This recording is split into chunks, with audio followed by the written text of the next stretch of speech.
I don't know how to describe it other than like a demon type of sound. But it's silhouetted, hulking, every bit of 5.5 feet wide, 13 to 14 foot tall, pitch black. The one thing that ran through my mind when I had this encounter was I don't have a big enough gun.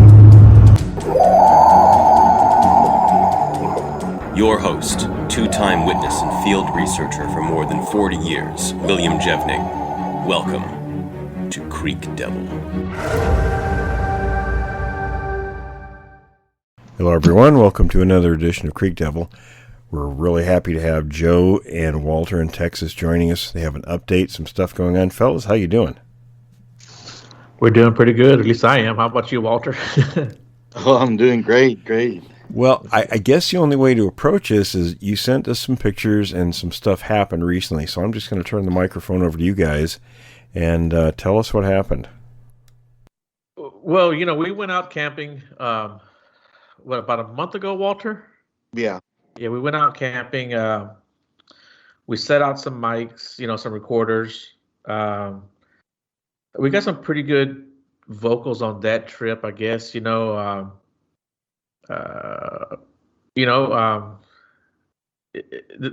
whole place where Walter had his experience, his encounter, really, it's just such a weird place. And then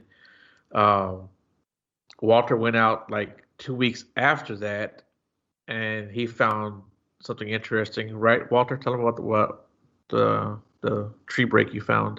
well, on the way in to our side, there's like I said before, there's no exit except for the one road that you used to come in, and about, I would say, 10 yards from where we park, there's a branch that was above the road, and it's a pretty good thick sized branch. It seemed like it was twisted and thrown in the middle of the road.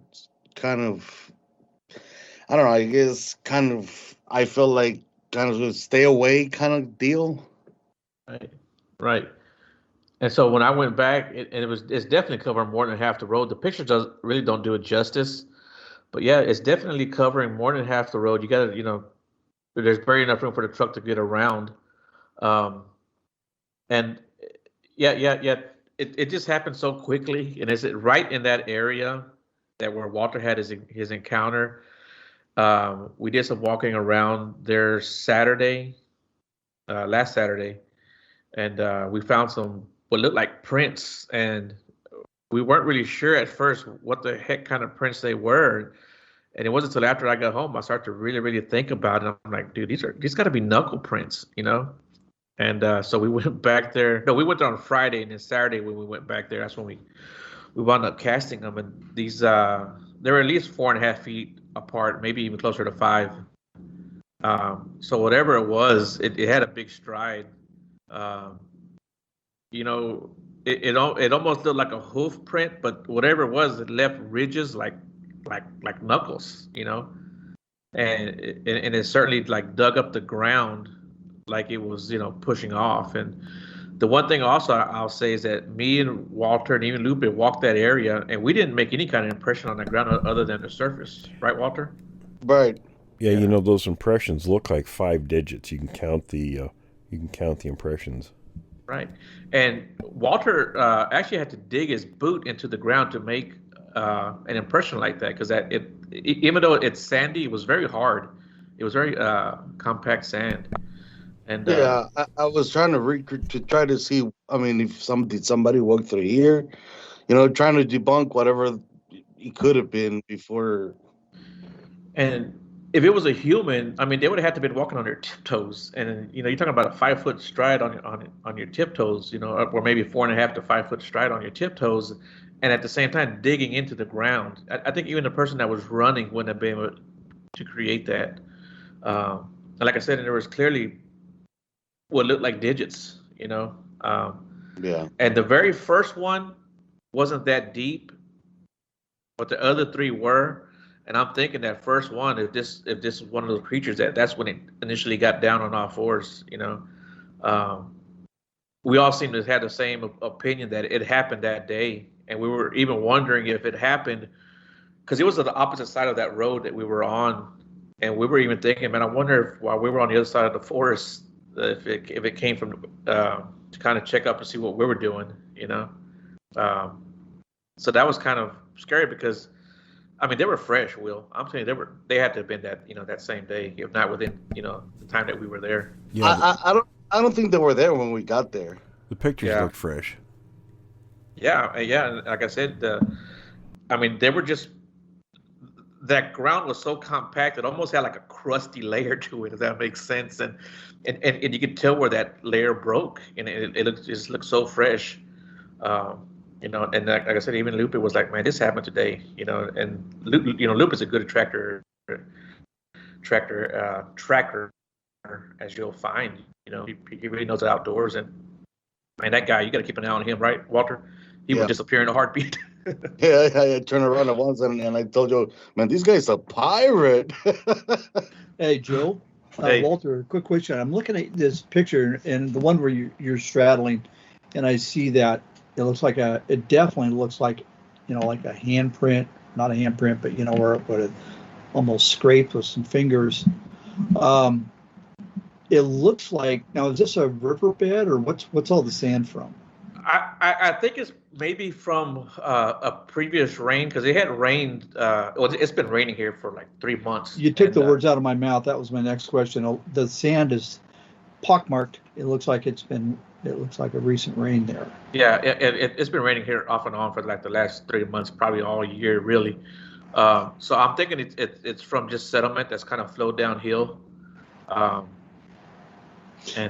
important thing is if you look at that picture, your right foot is just, right in front of it is that hand mark or scrape mark from, knuckles or whatever.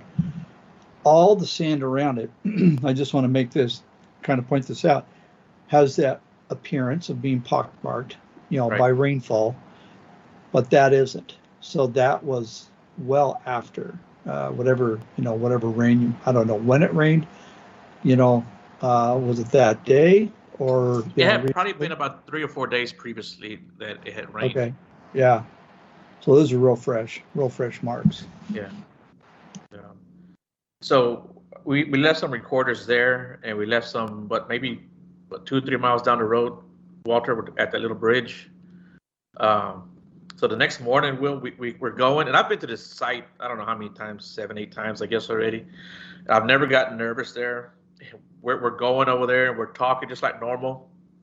And right before we get to that tree break, man, that was the first time in like 3 years that I really, really got kind of nervous, almost to the point of being scared. I just felt like the insides were trembling. My hands were just about to get ready to shake. I was clenching my jaw, and I told Walter, I said, hey, man, I'm feeling very weird. I haven't felt like this in a long time. And that put him on high alert too. So we get to the site, and I'm like, dude, let's just get our recorders and let's get out of here. Well, after we cast the tracks, we wanted to make sure we casted those tracks, and I'm calling them tracks because they are some kind of track, With this tree that's broken, was it twisted? It looks like it's twisted. Yeah. It's definitely twisted. Yeah, it looks like something just ringed it, almost like a wash towel.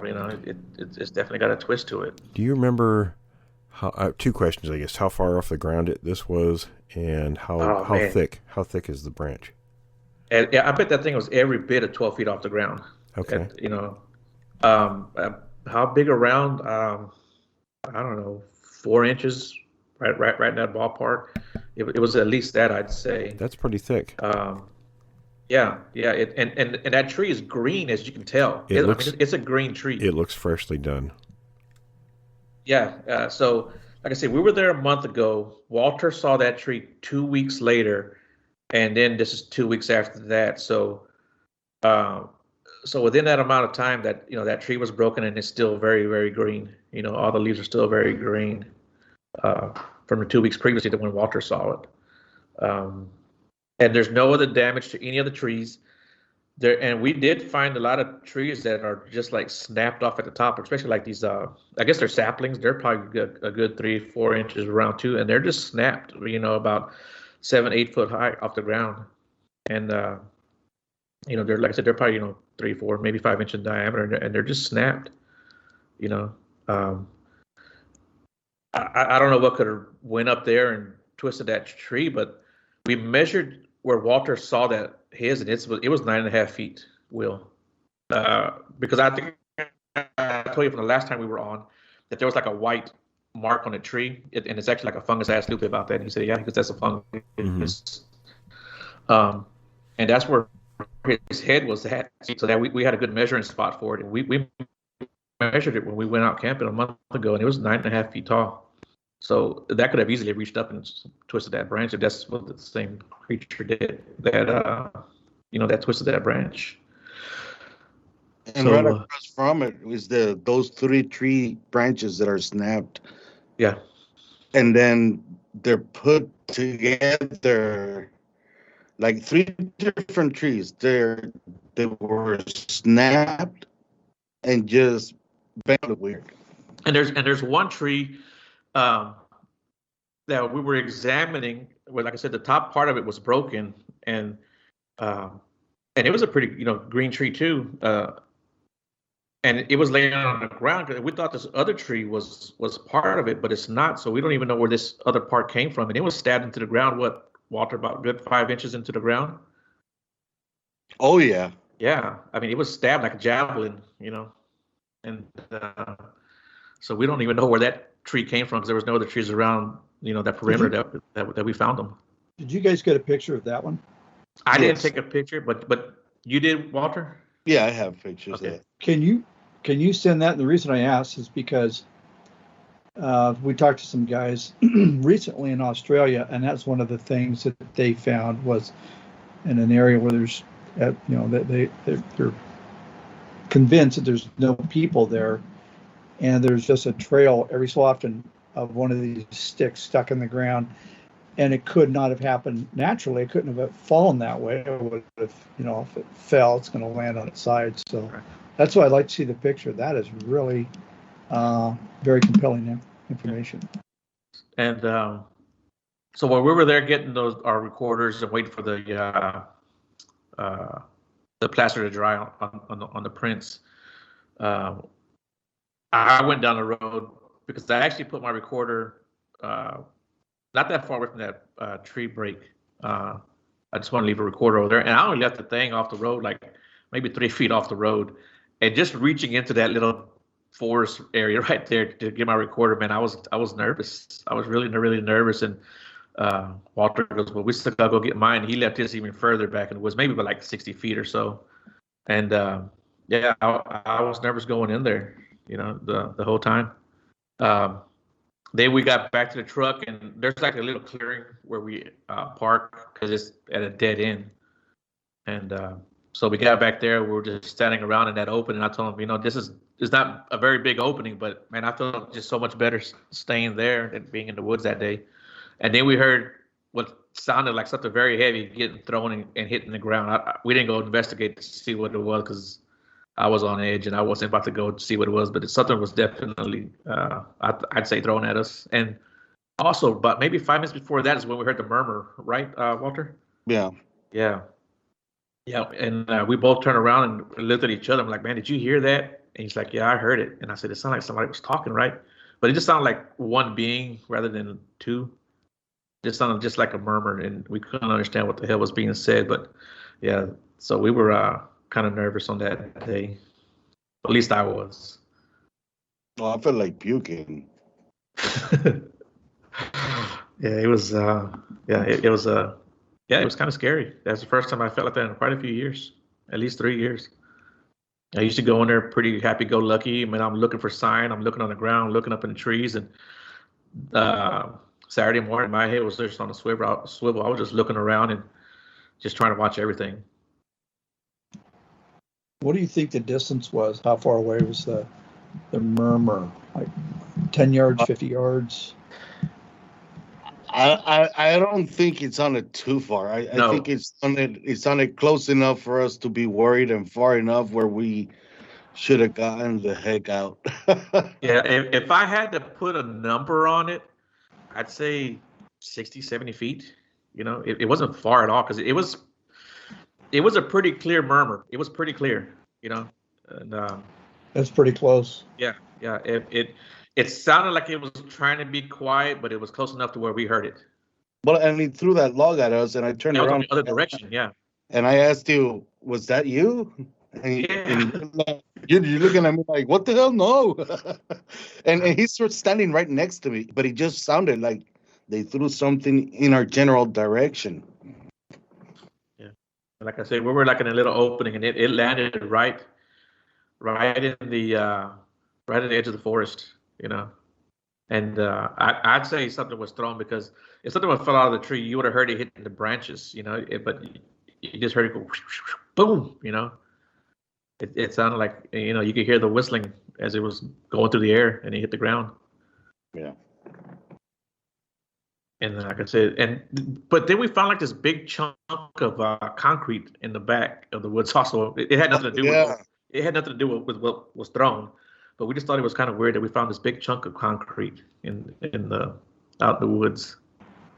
That it could have came from anyone, I guess, but why would anyone carry a big old chunk of concrete? It looked like It looked like the chunk of concrete, like when people put a post, how it kind of has a round shape to it from the hole.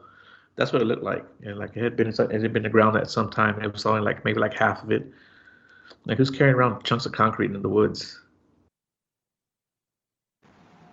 Yeah, but that was. And there's no other chunks or no other. No. Not at all. Yeah, no. It seemed really out of place. It was just completely out of place. And then, we did find an area that was flattened out. It was a big area full of pine needles and leaves. It was just, everything was just so flat there. It looked like something had been laying there. And I'm not saying it was big or nothing like that, but hogs would have tore up that ground, and we didn't see any sign of hogs. And in that particular area, I don't know if I've seen any kind of sign of hog out there. I've seen deer out there for sure, but I haven't seen any hogs out there. And this whole area looked like it was just matted down. It was a pretty big area, maybe, I don't know, 8 by 8 feet, right? Yeah. And it wasn't like that before when we went there those 2 weeks ago. Yeah. We took a picture of green that. and lush and covered in little trees and whatever. And that wasn't too far from the track way either, from the prints that we got. I mean, it was, 15, 20 feet maybe away. Mm-hmm. Yeah, it wasn't very far from that either. So that whole area, man, it's just it's got a weird vibe to it. I think it's a good area, and we definitely have plans of going out there again. And I'm really trying to hope that we could contact somebody to let us camp out there, because a lot of that place is a private property. But that's what we really want to do, is go out there and just camp and see what happens. So the area that you're in, with the knuckle prints and all that, that's private. Do you have to get permission first to camp there, or I'm speaking not to camp, but to hike on the property? Yeah, I think so. But this is right off the road, so we're like, okay, yeah. Gotcha. So all this stuff that we're looking at here is close to a road, right? Is it like a gravel road or paved road? Or? It's a dirt road. Yeah. It's off dirt. It's got those little bitty, I forget what you call that, those little bitty rocks. So that when they put it down, right? But they put that down at some areas, and the rest of the area, I guess a good mile in, it's nothing but dirt road. Yeah. Well, the reason I ask is a lot of animals use the power cuts and the roads and stuff, because it's path of least resistance, right. And it just makes sense that these would do the same thing. Right. Yeah. Because I've seen deer on that road. I was driving down it, and there was like, 4 or 5 deers just walking down in front of me. They didn't have a care in the world that I was coming up behind them. And then not till I got closer, they finally ran into the woods. But yeah, they didn't care. Except for when we were leaving. Oh yeah, when we were leaving. 2 deers running for their lives, and they just jumped the road. And then you had the window down, and it sounded like something was after it, didn't it? Yeah, I heard a sound like a branch, snapping or breaking after we stopped the truck, and I started recording. But you couldn't hear nothing because your engine was running. Yeah, but that was the only time I think I've seen deer running that whole area. That Saturday morning we were leaving. So this maybe kind of added to the mystery, I guess. So do you think they were something was in pursuit? Well, they were spooked. I know that much. I mean, they were running. They weren't galloping. They weren't walking. I mean, they were moving. And I've never seen them do that before. Usually, you drive right past them and they just stand there and look at you. Yeah, right on the side of the road, they'll stare at you. They really couldn't care less. But this time, no. This time they were running from something. Yeah, it had nothing to do with you guys. I mean, if I would have stopped, they would have probably hit the truck. Yeah. Yeah, well, that second one probably would have hit. Yeah. Yeah. And this is an area that you guys have checked out in the past quite a bit, right? Since Walter's encounter, yeah. Yeah, it's a good area, and I like it. And, we always get something good on the recorders. Even Walter, like I said, he left his recorder there, and I left one further out. And he got some pretty good, what sound like screams. And I got a couple of wood knocks on mine. The one I left by the bridge that was further out. I got a couple of wood knocks on that. Okay. Yeah. And those, when you hear the wood knocks, they're originating from, well, out in the trees or out in the woods somewhere. Yeah. Right. Let me do this. Can you recap Walter's encounter? We have a lot of new listeners out there, and they would love to hear, the highlights of that. It was November 8th, I believe. We got there. It was a group of 3 people. We got there and, we had the idea of, searching the woods for the famous Bigfoot, which I had no knowledge about at this point in time. And as we're talking to each other and, getting our equipment ready, a guy shows up in a pickup, gets out and says, you guys okay? Yeah, we're fine. Oh, you're looking for Bigfoot. And that struck us as very, very odd. Long story short, he offered to take us somewhere to see the Bigfoot against our better judgment. We said, yeah, sure, why not? Like, as if it was a good idea. And so we drive down a little bit ways down the road. Nothing happened there, so he offered again. Again, we say yes. And once we got off the vehicles, I started walking to the right side of the road of the forest, and there was a tree that's on the creek that's almost on top of the creek, and so it's at an angle. And there was a big scat, about a Coke can size kind of scat, and I was trying to make sense of it because I've seen a lot of scat before from other animals. It doesn't compare at all to a bear scat. It's nothing like it. And as we're looking at it, we received this low growl from across the creek, a growl that was so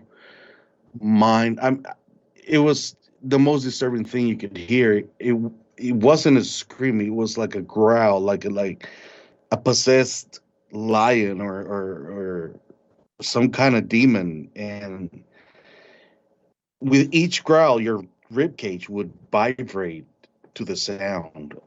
And man, I've never heard anything that scary. So I had the brilliant idea to jump on the creek, because at that time it didn't have that much water, and try to find some prints. And it was like I cursed at it. It started growling even more. And everybody's saying, "Oh, don't be dumb, get out of there. It's going to eat you, whatever. It's going to kill you. You're crazy. Get out of there." So he did a really, really loud growl. And that one just scared the heck out of me. And we all got out of there, and we massed kind of in the middle of the road where we parked the vehicles. And that's where all the sounds started going off. They started imitating cows and coyotes and, all kinds of sounds. And it was just hard to figure out, man, what the hell is that? Because it would do a cow, but at the end it would get excited and it would do like a simian rah, and then you would hear the coyotes howl, and and at the end it would. I mean, it started as a howl, so it would go like oh, and then woo, woo, woo, woo, woo, woo, woo, woo. Like it would get like I don't know, like a simian type of scream, and it got very scary. We got objects thrown at us. I mean, you could hear them. I mean, they had to be doing it on purpose, of course, to let us know that we're there. But I felt like they were funneling us away from the main road and kind of in a V-shaped type of hunt. And it was scary. I mean, I've never been that scared in my life. I almost lost my mind. And somebody yelled, "There, there, there!" So I instantly told everybody, "Stay together." And I grabbed my gun and I'm pointing out in the middle of the forest to the left side of us. I would say maybe 8:30 to 9 o'clock. And out of this big, thick tree, this head bobs out and kind of takes a look at me, and I just froze. I've never seen anything quite like that. He kind of hides back again, shows his head again, looks at me, and gives me that up and down look, and I just feel every inch of my body frozen. And at this point, I know all I'm gonna do with this gun is just piss it off, and it's gonna kill me. It's gonna shred me to little pieces. And I've never felt that impending fear of death. Like I felt like that was my last day alive. And I holstered the gun, and he does this one more time. And you could see his shoulders were probably about 5 feet apart. I mean, they were so wide. You could see them on each side of the tree. And I put my hands up in the air and I start saying, "Okay, I'm done. I'm done. I'm done. I'm dead. I'm done." And I start walking back to the middle, and I'm just waiting for this thing to grab me and absolutely shred me to pieces. And well, luckily for me, that didn't happen. But we got in our cars and we took off. But that was, wow. What are you thinking before you see the thing? You're hearing these howls that go into this simian whoop, whoop, whoop. You've obviously never heard that before. It's something new. What's going through your mind when you hear this? What are you thinking? What are you feeling? Well, it's a constant internal struggle, if that makes any sense. Because I've been hunting before in the forest, and I've heard the animals actually make the real sounds. And it's mind baffling. You're just sitting there and you're like, did I just hear what I think I heard? I mean, I know that's not a cow because that's not how cows move, but it was pretty darn close. And once you start hearing the simian and the screams attached to it, wow. It's like, it's just amazement and you being scared to death, a mix. It was just terrifying. And this is the first time you've heard anything like this, and then you continue on, and then you see the creature. So Correct. You really don't have a frame of reference in your past to compare this with, right? No, not at all. It was the most terrifying thing because, I mean, like you just said, there's nothing in my mind to compare it to or to go off of. I mean, what am I looking at? I mean, I've never seen anything. I mean, it's this thing gave me nightmares for the longest time. And actually, Joe is the one that helped me kind of get through it. And if it wasn't for Joe, I wouldn't be even doing this. You're welcome, I guess. From the first couple times that I went out with Walter, I mean, I could see how much. Matter of fact, we were talking about this, weren't we, Walter? Yeah. And I could see I could see how much he's overcome because even when those deer ran out in front of us, yeah, he stopped the truck pretty quick, but he didn't lock it up like he did the first time when we saw a squirrel run out in front of the truck, and he locked them up. I'm really. I laugh about it when I say it, but I'm glad I had my seatbelt on that day because I probably would have went through the windshield. But Yeah, even though he did stop hard when the deer ran out in front of us, it wasn't like it was when he first went out there.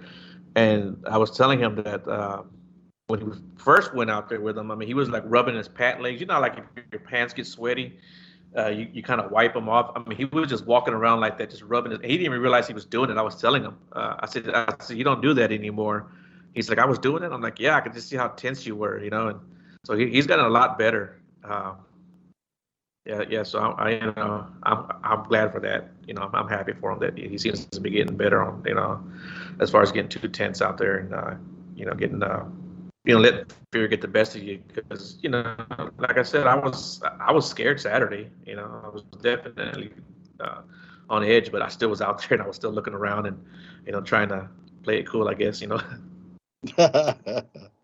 It was, but I'm gonna say it was kind of hard to stay cool that day because it was just in the air. I mean, sometimes you just get this weird feeling, and I hadn't gotten that in a long time, and I just felt like vomiting.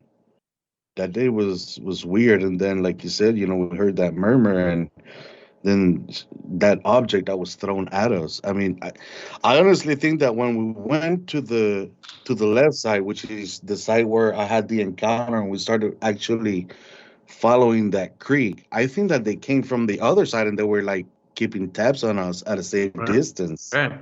And that would explain why they were on their all fours. You know, that's what explain why they were on their knuckles. Because, you know, if they were standing up, we would have been able to see them. Because even there were points back, even though we were pretty far back in the creek, I could still see the truck. You know, and so yes, I mean, but if they were on their fours, we would have never seen it. I don't want to say them, but definitely at least one. Joe, I sent you the picture. I don't know if you can send it to Tom. Yeah, I'll send it to him after the show. Yeah, I'll definitely send it to him. And on the recorder, like Joe said, I think it was at 7 hours and 56 minutes that everything started. You could hear a tree knock.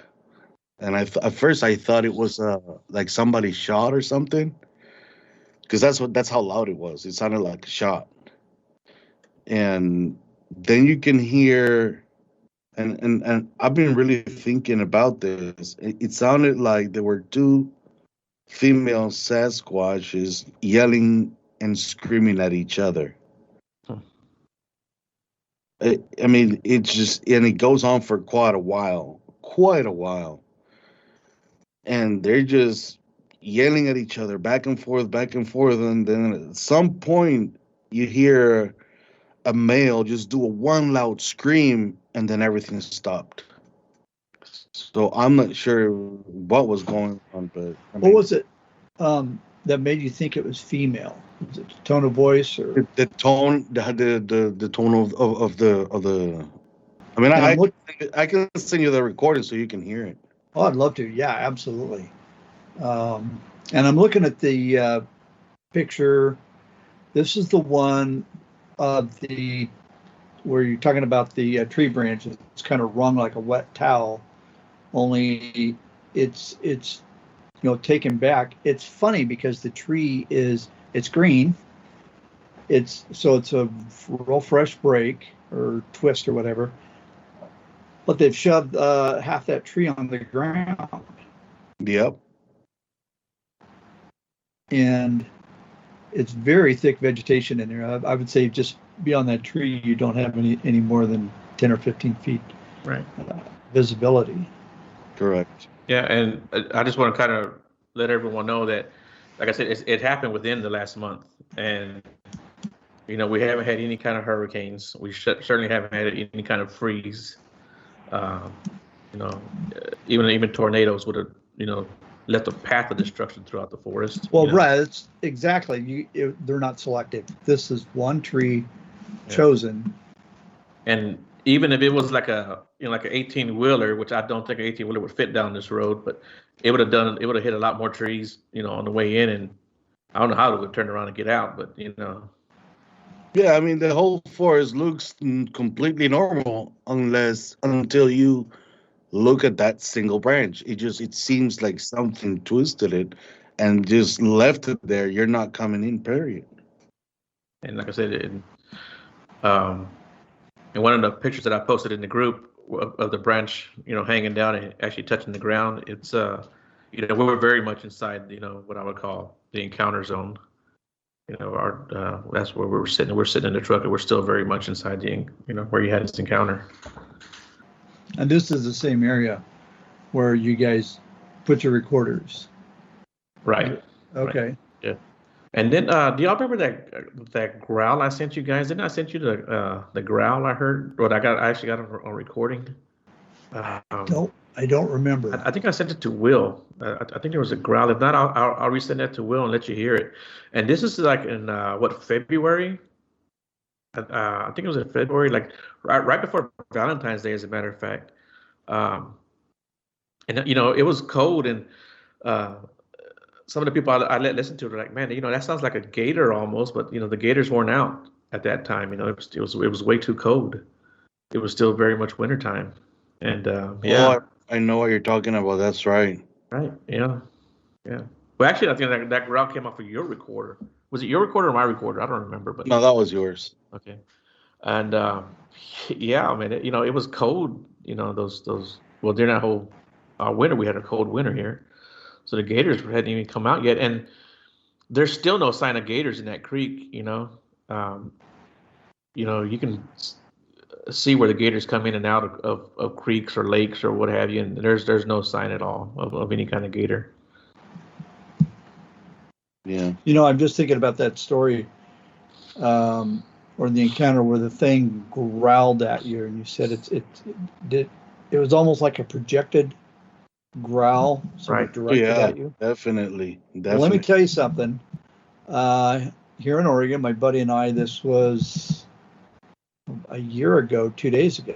So it was early August of 2020, and he had the exact same situation. I was in front of my truck, and so the engine was running, so I didn't hear it, but all of a sudden he just comes running over and says, we need to get in, we need to get going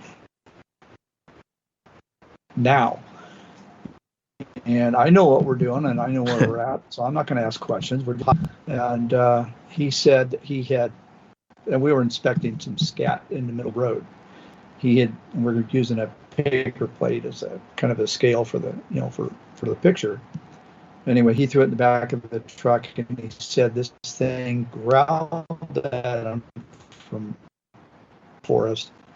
And he's been elk hunting for 30 years, and he had never heard anything like it. It said it was presence objectionable, it was disturbed, and it wanted him gone. So it's virtually very similar to the story that you guys situation you encountered. Yeah. Yeah, that was one of my famous stories, I guess you could say, the growl that I got, that was we were at a different location, altered to that location. That's when I had the dog whistle. I don't know if you remember that story or not, Tom, but I was blowing on the dog whistle when I got that growl. Me and my buddies that we were with, we got that growl. It was like it went from point A to point B. Tell me about it. Let's hear that story. Let's give us. Well, I was out there with my buddy Ernie and Shane, and we stopped at this area that pretty popular area that everyone goes to, and I had a dog whistle, and someone had told me to try it, and I was like, okay, I'll try it, and I blew it like 4 or 5 times, and as soon as I finished, I mean, we got this growl, and it was so loud, but it didn't fill up the forest loud. It was like it came from point A to point B right at us, like it was definitely directed from us, and it was probably a couple hundred yards away. But yeah, you could hear where it started, and you could feel it when it got to us where it ended, and that was definitely projected towards us. I think blowing that dog whistle, it wasn't, it didn't like it, and that's one thing I wanted to ask Walter if he wanted to take a dog whistle out there to try it, see what happens.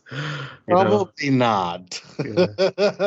Well, that's funny you guys mentioned that. I bought a dog whistle yesterday at Cabela's, and I know the cats can hear it. I know the dogs can hear it. I'm debating whether I'm going to take it up in the woods and try it out.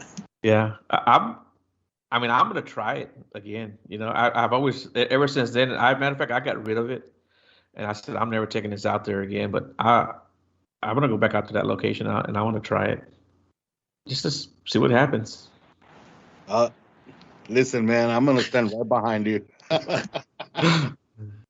Yeah, I was going to say, if it could be a distress call of a younger Bigfoot, you might have the parents come roaring out there. Who knows?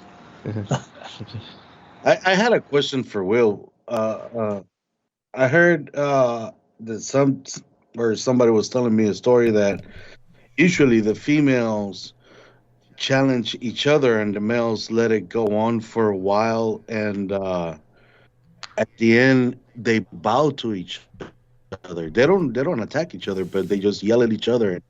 At the end, when the male has had enough, he makes a yell, and then the females bow to each other. Well, it's not just the male. It's the sub males also. Usually the alpha. We've had an account. There was somebody we interviewed a long time ago that actually heard two groups encounter each other, and there was a lot of, like you would expect with chimps, there was a lot of ruckus going on back and forth, and then finally, apparently the dominant alpha of the two groups roared, and then everything went silent, and the two groups passed each other quietly and peacefully. Oh, it's amazing. And then not long ago, I asked Joe, "Hey Joe, do you have a place where I can go, and feel safe walking and hiking?" And he goes, "Yeah, go to this place." So I go over there with a friend, and we got there very early in the morning. I think it was like 7:30 in the morning, and we start walking in the forest. And my friend was vaping, and the top part of his vape, I think we walked about a quarter mile in. We weren't even all the way in yet, but we started walking in, and he had all this vape coming out of his mouth and nose, and the top came out and fell on the ground.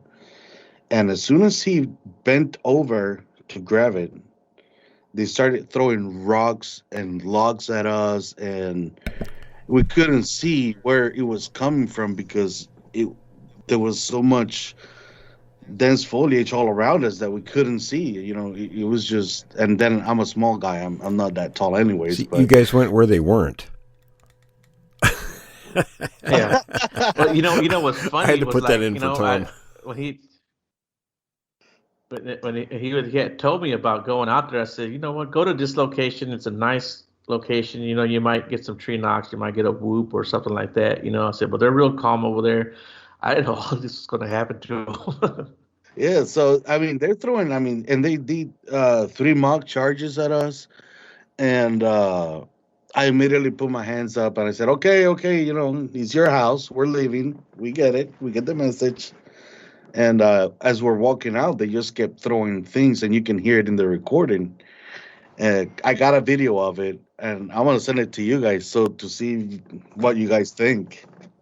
Let me ask you, what do you mean mock charges? You saw them or heard them, or Oh, we give us heard some them details running on that? towards us. We as we were walking out, because at the beginning you felt like running, obviously. So I said to my friend, "No, don't run, walk," because I don't want to trigger. Since we're still learning about these creatures, I don't know if they're gonna if you run, if you're gonna activate some kind of hunting instinct in them. So I said, let's just walk, and as we're walking, you could hear him running from the left of us, and then you would turn around and look in that direction to, because he felt like it was an imminent charge, and then he would stop, and then you would hear it from the right side, and so you were just looking everywhere. It was scary. It was scary. Yeah, I get a text like 8 o'clock in the morning, 8:30 in the morning. Yeah. I was so scared that I texted Joe, "I'm being attacked." And I was like, I'm just waking up because at that time I worked nights, and I heard my phone go off. So I looked and I saw Walter, and he said, "We're being attacked." And I'm like, "What do you mean we're being attacked? Where are you at?" It was kind of funny. But So, what you guys walked out of there, I mean, how long did it take to get out? And did they pace you, you know, in their aggressive? They paced us to the edge. It took us probably about 5 minutes to get out of there because we were power walking, you know, with our tails tucked in and just trying to stay as safe as we possibly could. And they paced us toward, I think, until the edge of the forest, and that was it. We left. We left. I talked to Joe because I had to get it out of my system, and I think I went home. We looked at the video, and we were trying to figure out which direction the rocks were coming from. And the first rock that was thrown at us, you can see it breaking the all in between all the plants. You can see the rock coming towards us. Then you hear the big thump, the big old log that they threw at us. And Joe's asked me, "Hey, did any of you fall?" I was like, "No, man, that was the freaking tree they threw at us." And How big is this rock that they threw at you? I don't You had to think guess. it's big. I think it would have been like an acorn size. Okay, and then they're throwing branches at you. Yeah. I mean, you can hear it very clearly in the video, and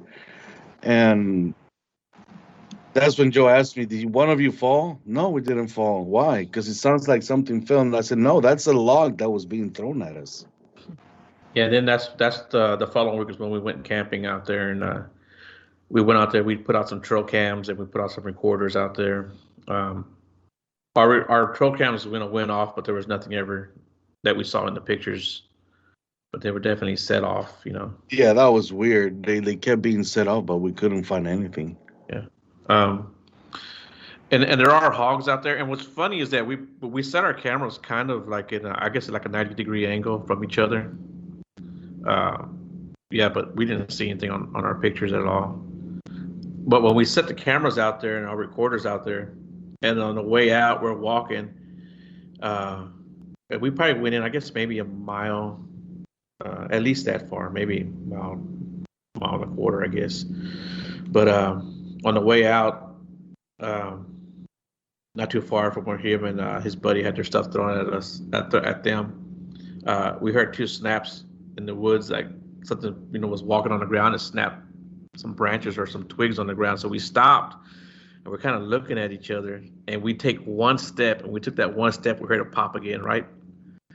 And they were like, "Holy shit!" So we just kind of stopped and we just kind of listened, and we didn't see anything else. And then we walked the rest of the way out. But yeah, that was pretty strange because we heard a pop and we kept walking and we looked at each other. Then we heard a pop again, and that second pop we stopped. And then as soon as we took one step, we heard a pop again, and then we stopped for about, I don't know, 5 minutes or so and just kind of checked everything out. Nothing ever came out. You know, just to be clear, you knew that there's no other people out there. This isn't somebody walking out there pacing you guys. This is something else. Yeah. There's no in that particular area, just like in Walter's area, I mean, there's no houses around there. If any other cars come down there, you're going to hear them or see them. Yes, and like where we park, just like a little area where people can park. You know, they want to go hiking back there, but we were the only vehicles back there that morning or that evening because it was already the evening time when we went back there. And a lot of times when we go out into the woods and stuff, we try to get out there early enough to where we know nobody else is out there, because when we're cleaning up all the spider webs from the night before that morning. Oh yeah. Yeah, no, that's always a lot of fun getting into the spider webs. Yeah, that's like my telltale sign if anyone's been around. If all the spider webs are gone, then someone's been walking through there, you know. Well, that's a very good point, actually. It's an excellent point. So going back to this tree, I'm just really intrigued with it.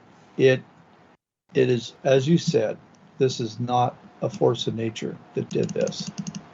No. This is something did this. What was there any? I don't know if you guys checked the grounds or anything on the ground that could have, you know, like footprints or.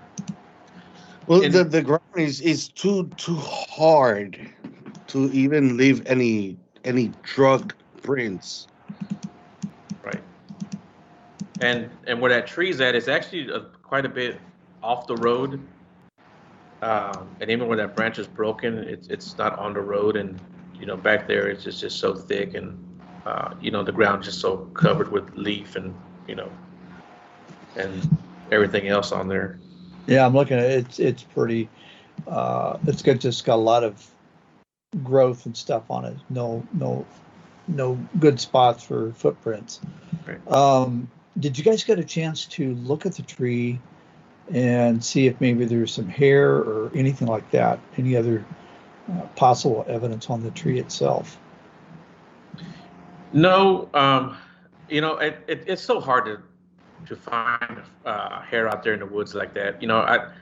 I do look, but it's. I mean, you got to be out there with a magnifying glass sometimes, because even on trees and bush and stuff like that, it's hard to see what's hair and what's just a tiny vine, Mm-hmm. Well, it's just really interesting how this thing is twisted and then shoved down to the ground, and then kind of propped up or, shoved up against that other tree. Well, how would that happen? Exactly. I mean, when I saw it, I was thinking to myself, wait, I was just here with Joe, and I don't remember that being there. And just the destructive nature of the twist itself shows you that it took an external force to actually do that. Yeah, and even, assuming, kids or people playing on that would not, it would take an incredible amount of force to do that. Yeah, I just sent Will the pictures. You sent them to me. I sent them to you? Yeah. Oh, jeez. I'm more trying to send pictures to Will. Oh, I did. Okay, so. Oh no, I got them. Okay, you did. Okay, so the top part, that the picture I showed you, and then the second picture, the one on the ground is the one that belongs to the tree that's broken on the top, and the one that's actually leaning in the ground, leaning against the other tree, is the one that's stuck in the ground. Right. But I don't know if you want to send that to Tom. Yeah, it's obvious. This is, the more you look at it, it's just like there's no wind or anything that caused that. And like I said, that tree is probably a good 7-8 feet where that, I'm gonna call it a sapling because it's not a full-grown tree. It's still kind of young, I guess, but it's maybe a good 4 inches thick, or just snapped off at. And then the one that's stuck in the ground, it's maybe, I don't know, 1.5 inches round, but it's a long, like I said, it's almost like a javelin, and it's stuck in the ground. Oh, really? Yeah. Wow. Well, listen, guys. Every time I hear from Will that Joe's got something and Walter's got something, we're real excited because you guys always get some really interesting stuff, and this today is no exception. So, yeah, we're gonna keep going out there. I want to go out there. If I can get out there this weekend, I'll get out there next weekend for sure. Now, Joe, you run the JRG, which is the Jevning Research Group. Do you want to give people your contact info? Yeah, if anyone has any input, any suggestions, any encounters you want to talk about, I'll certainly listen to them. Especially if you're here in Texas, I try my best to get out there and meet people. I think I've got a pretty good track record in doing that. My email is jrg.hillcountry@gmail.com, and shoot me an email, man. We'll get together, and like I said, I don't mind meeting anybody or driving, that's for sure. And Walter, I know is man, he jumped with both feet in on this thing, so I know he'll back me up, help me out too. Absolutely. All right, guys, great update, great information. Be careful when you go back out there. Yeah, we will. Which we do try. We do try to be careful, All right, fellas. Well, listen, we'll look forward to any updates you have, and folks, stay tuned for the next segment. Thanks for listening to this episode of Creek Devil. If you or anyone you know has had an encounter with these creatures, please contact us at williamjevning@yahoo.com That's William, Jevning, @yahoo.com. All communication is confidential. Join us for another program next week. And until then, keep your eyes open out there.